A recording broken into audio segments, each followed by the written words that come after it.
Hello everyone and welcome to another video on XFOIL. This is in response to students who have been asking questions about automating the analysis of XFOIL using batch files. So that's what we're going to look at today. Okay, normally you want to carry out analysis and you get something like that and you want to save it to a file. I think we have captured those things in the previous video that was released some time back.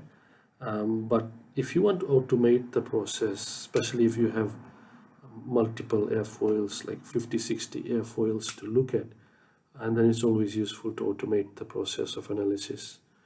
Okay, so let's look at that today. Let me just quickly close this. Okay, so I've already have here the files ready for you, and I'll go over them one by one. So I can get rid of this folder here, don't need that. So these are the files that I need. I need XFOIL obviously, and all these files need to be in the same folder. Okay, I need to have a run file, which I'll show you what I'm going to do with that in a bit. I have my airfoil data. These are the coordinates of my airfoil. This is my foil. So let us imagine today that I've created this airfoil.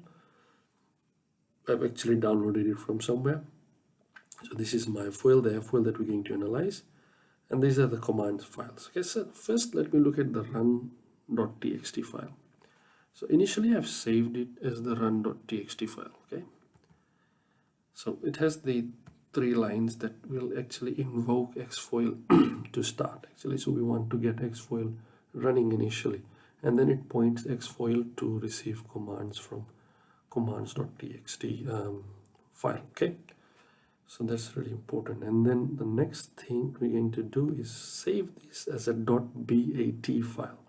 So it's no use to us in its .txt form, so we're going to save as, and we're going to save as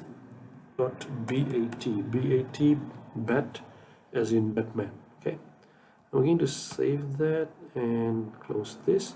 Okay, now we can see the icon has changed for the file, so we can get rid of the .txt version. It's no longer useful to us. Then I go to commands.txt. So commands.txt, I won't change it. Okay, I don't want to change commands.txt. It's going to remain the same, but let's just have a look at what I've written. So this is very similar to the commands that you put into XFOIL for regular use. So I have to load the airfoil, load my foil.dat, make sure that this file name here matches the exact file name of your foil file.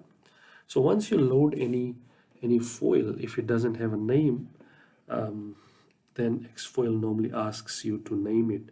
Okay, so you can remove this line if you do have a name already, and you can leave that line blank. If you don't have a name, then you need to put your name here. Okay, then I'm changing the paneling parameters. I'm increasing the paneling parameters to 200. Again, this is optional.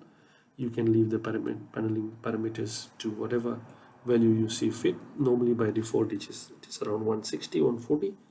Okay, so then I leave these 2 lines here, 1 and 2. These are important as well, because once I do paneling parameter change, there are 2 prompts that XFOIL gives to me, which I don't want to give any input to, so I just leave those as blank lines. Okay, so it's like pressing enter twice.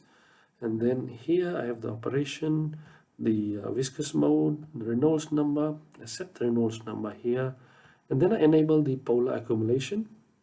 I think the details of polar accumulation are in the previous video. If you want to know that polar accumulation, when you enable it, the next prompt XFOIL asks you is for the output file name. So normally I want to create an output file name with reference to my airfoil. So whenever I go back to these records later, I know this output is for this particular airfoil. Okay. Second, the PICC command also prompts you to enter a dump file. Okay, I prefer not to add a dump file, and this is useful because if you create one dump file for one analysis, then it will not be able to use that file for the next analysis, and your command will crash. It happens.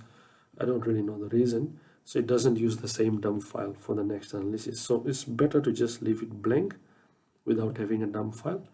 And I've increased the iteration here, and iter is to increase the iteration to 100 iterations so that I have a better chance of convergence for the calculation of the values in XFOIL. Okay, then I set the angle sequence 0 to 20 degrees with increments of 1 degree. Okay, so that's all the commands that you really need here.